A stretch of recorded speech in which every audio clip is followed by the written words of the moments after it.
नमस्कार, मैं doctor Manju Mehrotra, assistant professor Arpela PG college, affiliated Banaras Hindu university, गृह विज्ञान विभाग। आज मेरे व्याख्यान का टॉपिक है प्रोजेक्ट प्लानिंग। प्रोजेक्ट कोई भी ऐसा एक्टिविटी जिसमें एक से ज़्यादा व्यक्ति इन्वॉल्व हो। प्लानिंग का मतलब कब, कहाँ, कैसे, क्यों, किसके द्वारा, किस लिए, अर्थात कोई भी एक्टिविटी जब हम किसी भी जगह, किसी भी व्यक्ति या क्यों प्लान करते हैं, उसे हम प्रोजेक्ट प्लानिंग करते हैं। प्रोजेक्ट प्लानिंग करने का मतलब है कि हम अपनी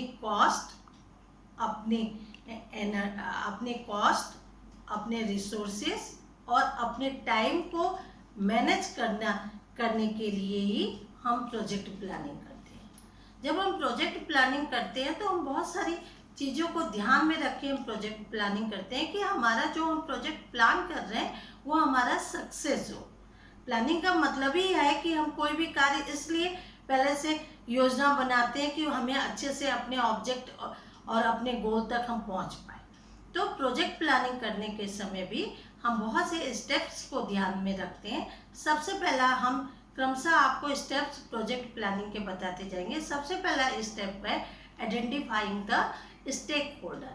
अब स्टेक होल्डर कौन होते हैं? स्टेक होल्डर कोई भी व्यक्ति, ग्रुप या संस्था हो सकती है जो कि प्रोजेक्ट पे प्रभाव डाले अपना, या प्रोजेक्ट से खुद प्रभावित हो।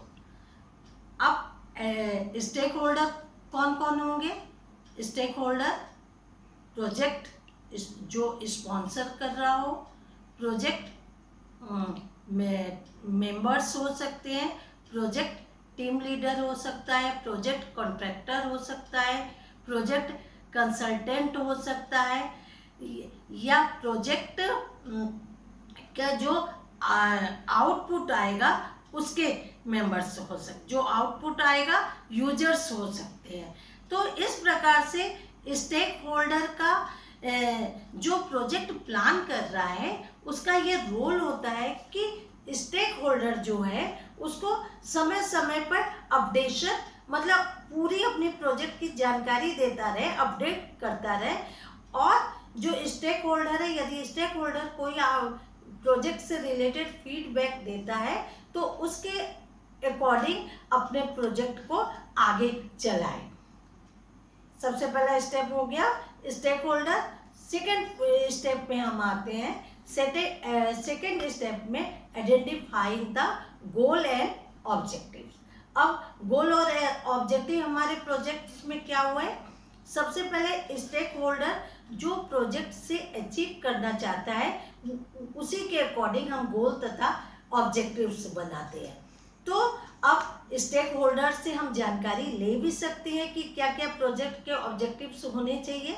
तो गोल का मतलब क्या है? जो हम प्रोजेक्ट से चाहते हैं उसके अकॉर्डिंग, उसी को ध्यान में रखकर हम ऑब्जेक्टिव्स बनाते हैं। तो गोल्स का मतलब जो हम प्रोजेक्ट तक पहुंचने के लिए जो हम कार्य करते हैं, जो हम ड्यूटी करते हैं, वो हमारा ऑब्जेक्टिव हो गया।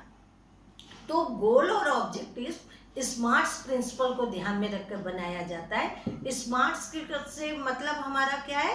एस से स्पेसिफिक, एम से मेजरेबल, ए से एग्रीड, ई, आर से रियलिस्टिक और टी से टाइम बाउंड। मतलब हम जो भी ऑब्जेक्टिव्स अपने गोल तक पहुंचने के लिए बना रहे हैं उसे स्मार्ट्स होना चाहिए। अब हम तीसरे स्टेप्स में आते हैं। Identifying the deliverables. मतलब जो हम प्रोजेक्ट बना रहे हैं उससे हम क्या डिलीवर करना चाहते हैं, क्या वो प्रोजेक्ट के द्वारा हम क्या देना चाहते हैं। तो डिलीवरेबल्स हमारे 2 पॉइंट्स हो सकते हैं, एक प्रोजेक्ट से रिलेटेड और दूसरा प्रोडक्ट से रिलेटेड। प्रोजेक्ट से रिलेटेड वो हो सकता है जैसे कि कोई भी रिसर्च स्कॉलर कोई प्रोजेक्ट बनाता है या कोई स्टूडेंट जब कोई प्रोजेक्ट बनाता है तो वो क्या डिलीवर्स करता है, प्रोजेक्ट की रिपोर्ट। और प्रोडक्ट ओरिएंटेड जो प्रोजेक्ट होता है प्रोजेक्ट, उसमें हम कोई प्रोडक्ट बना सकते हैं या कोई भी थिंग्स, कोई भी चीज़ जो हम बनाते हैं। तो इस प्रकार प्रोजेक्ट ओरिएंटेड और प्रोडक्ट ओरिएंटेड डिलीवर्स हुआ। थर्ड स्टेप में हम आते हैं। तो हमारा थर्ड स्टेप हमने डिलीवरेबल्स बताया। अब फोर्थ स्टेप में आते हैं तो आइडेंटिफाइंग द शेड्यूल्स, मतलब जो हम प्रोजेक्ट बना रहे हैं उसके लिए हम क्या शेड्यूल्स बनाते हैं, क्या अपना टाइम टेबल्स बनाते हैं, इसको ये हुआ आइडेंटिफाई द शेड्यूल। तो शेड्यूल्स बनाने में हमें सबसे पहले क्या ध्यान रखना है, हमारा ऑब्जेक्टिव्स क्या है, हमारा गोल्स क्या है, हमारे रिसोर्सेज क्या है, उसको अकॉर्डिंग उसको हमारे स्टेक होल्डर्स क्या चाहते हैं, इन सारी बातों को ध्यान में रख के हम शेड्यूल्स बनाते हैं।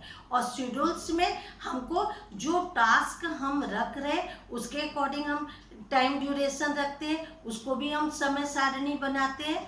उसके बाद हम अपने शेड्यूल्स में ये भी ध्यान में रखते हैं कि हमें किस तरह से रिस्क को मैनेज करना है, उसका भी टाइम बाउंडेशन हम रखते हैं। और शेड्यूल्स जो भी हम प्रोजेक्ट प्लान कर रहे हैं, जब हम समय सारणी बना रहे हैं तो शेड्यूल्स में हम पैडिंग का भी उपयोग करते हैं। पैडिंग का मतलब होता है कि हम एक्स्ट्रा टाइम, मतलब हमारा यदि प्रोजेक्ट 2 साल का है तो हम 2 महीना या 6 मंथ ज़्यादा लेके चलते हैं, ये हुआ पैडिंग। उसके बाद हम रिस्क फैक्टर को कैसे मैनेज करेंगे ये भी हम अपने शेड्यूल्स में डिसाइड करते हैं।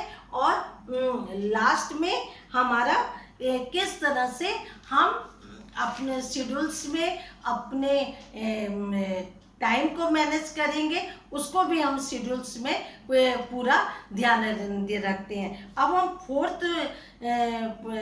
फिफ्थ पॉइंट स्टेप पे, फोर्थ पॉइंट हमने आपको बताया आइडेंटिफाई द शेड्यूल्स। प्रोजेक्ट में हम पूरा शेड्यूल्स बनाते हैं और उसी के अकॉर्डिंग हम अपने प्रोजेक्ट को प्लान करते हैं। फिफ्थ स्टेप में हम आते हैं तो आइडेंटिफाई द सपोर्टिंग प्लान।